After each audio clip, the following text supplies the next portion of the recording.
antes de falar sobre a Constituição de 1967, né, eu queria fazer um esclarecimento aqui etimológico. Por que usar a palavra ditadura militar e não regime militar? Uso também regime militar, mas também não deixo de usar a palavra ditadura, porque sou professora de língua portuguesa e sigo o dicionário. E segundo o dicionário, a palavra ditadura representa completamente esse período que o Brasil viveu a partir de 1964. Por quê? Olha o que é ditadura, olha.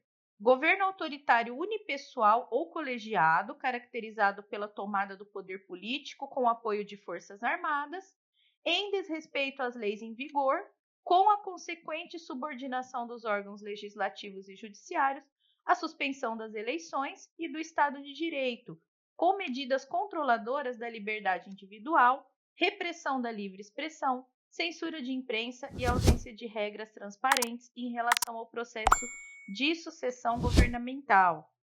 Por extensão, sistema de governo que, de forma geral, não respeita as liberdades individuais, e isso significado do Michaelis, né, um respeitadíssimo dicionário usado no mundo todo, inclusive aqui para a língua portuguesa. E quando você vai procurar em outros dicionários, o significado não é diferente e caracteriza perfeitamente esse período que o Brasil viveu. Então, por isso, o uso da palavra ditadura. Sim, vivemos uma ditadura a partir de 1964, como vivemos uma ditadura durante o governo de Getúlio Vargas, com a diferença de que Getúlio era uma pessoa, era um governo unipessoal, e a ditadura militar era de um colegiado.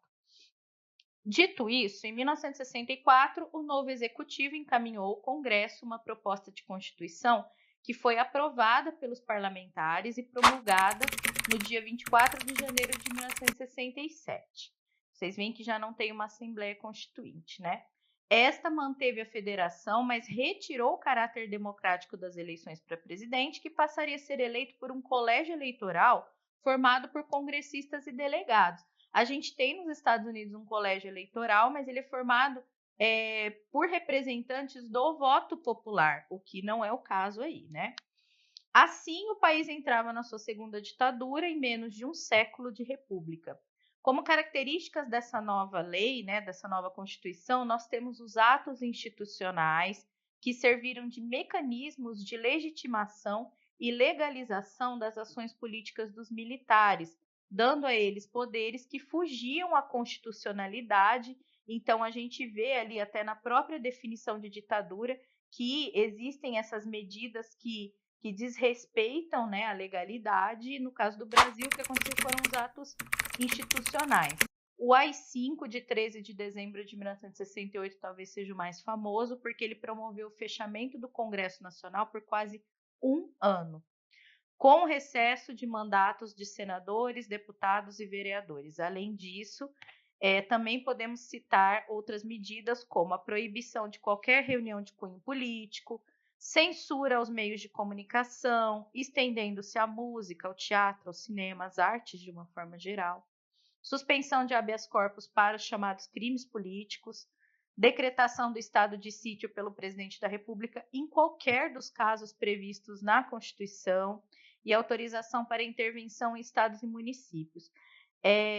Isso aí é um mínimo aqui, né? Porque, na verdade, nós tivemos vários atos institucionais durante a ditadura militar e cada um deles diminuía significativamente os direitos populares, o direito das pessoas. Foram 17 atos somente entre 1964 e 1969. Então, os anos de ditadura no Brasil foram sustentados por essa Constituição de 1967, seguida pelos atos institucionais, né? Essa lei não abria espaço para o pluralismo de Olá, ideias. peço desculpas por interromper sua aula por um breve momento, mas tenho algo importante e vantajoso para compartilhar com você. Se você está gostando desta aula, tenho uma ótima notícia. Agora você pode levar sua experiência de aprendizado para o próximo nível fazendo sua matrícula em nosso site. Ao se matricular, você terá acesso exclusivo a uma série de benefícios. Primeiro, você pode baixar a apostila completa do curso em PDF, perfeita para acompanhar as aulas e revisar o conteúdo sempre que precisar. Além disso, ao concluir o curso, você terá a oportunidade de adquirir um certificado de conclusão, um grande passo para o seu desenvolvimento profissional e acadêmico. E sabe o que mais?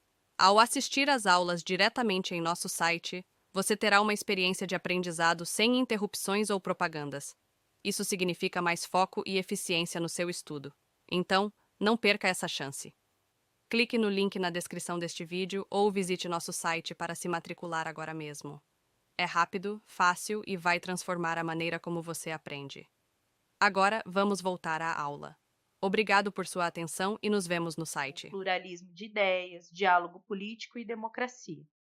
Foram retirados muitos direitos do cidadão brasileiro e o mais duro deles foi o de escolher o presidente da República. Na verdade, não escolheu ninguém, né? Talvez nem o seu representante de bairro você conseguisse escolher. Era uma ausência total de democracia. Uma das mais importantes exigências era uma nova Constituição que fosse democrática, que atendesse aos direitos do cidadão e resguardasse suas liberdades. Só que a gente vai ver que essas exigências só começam a ser ouvidas, que durante a década de 1970 nem ouvidas elas eram, né? Era crime político. Mas elas começam a ser ouvidas só na década de 1980, que é a década onde a gente vai ter finalmente a promulgação de uma Constituição cidadã, de uma Constituição realmente democrática, formada e discutida e construída por uma Assembleia Constituinte, que é essa que a gente tem atualmente.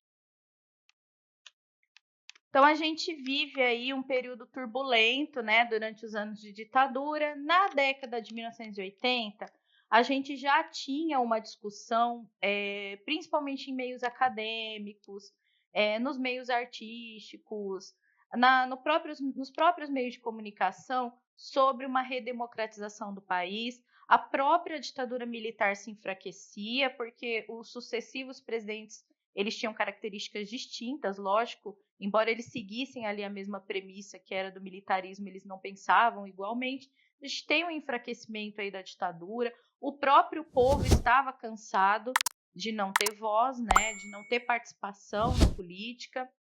A gente tem aí, acho que como o marco inicial dessa luta pela democracia, o documento lido em 1977 pelo Gofredo da Silva Teles, jurista e professor universitário da Faculdade de Direito da Universidade de São Paulo. Nesse manifesto, os autores clamavam por uma nova Constituição para o Brasil e pelo retorno da democracia. Na década de 1980, o povo saiu às ruas para pedir eleições diretas, no movimento popular chamado de Diretas Já. Eu acho que foram os atos mais significativos, só que são os atos mais lembrados, na verdade, porque significativos foram todos os atos de quem lutou pela democracia. Inclusive, essa carta, né, do Gofredo, ela foi lembrada recentemente, quando a gente teve uma leitura de uma nova carta pela democracia, nesse momento que a gente tem também a nossa democracia ameaçada, por juristas da USP, né, recentemente no Brasil, no dia 11 de agosto de 2022, e essa carta foi lembrada. Mesmo com a mobilização popular e as gigantescas manifestações, a emenda constitucional que permitiria eleições diretas não foi aprovada e a eleição de 1985 aconteceu por voto indireto. Só que esse voto representava um clamor ali popular, tá? O engajamento popular permaneceu como apoio à candidatura de Tancredo Neves como presidente, de José Sarney como vice, só que o Tancredo Neves, embora ele tenha vencido, ele faleceu, e quem governou de fato foi o José Sarney. Ele assumiu o compromisso de chamar uma Assembleia Constituinte, elaborar uma nova Constituição, cumpriu, né, isso. Nós tivemos essa Assembleia de fato reunia vários setores da nossa sociedade, inclusive educadores, né? Como a gente vai falar de Constituição e educação, é importante a gente falar aqui que essa Assembleia teve uma grande participação de educadores que foram muito importantes para o artigo 205 da Constituição, que garante o direito à educação para todas as pessoas do país, que a gente vai falar mais para frente, né? Então, em 5 de outubro de 1988, a Constituição inaugurou um novo paradigma jurídico institucional no país, com a ampliação das liberdades civis e os direitos e garantias individuais. Essa Constituição é chamada de Constituição Cidadã, e tem esse vídeo aí da professora Annelise que eu trago para vocês para fechar a nossa aula, para vocês entenderem mais ou menos como que foi essa Assembleia Constituinte que elaborou essa Constituição que atualmente é a nossa Constituição Federal.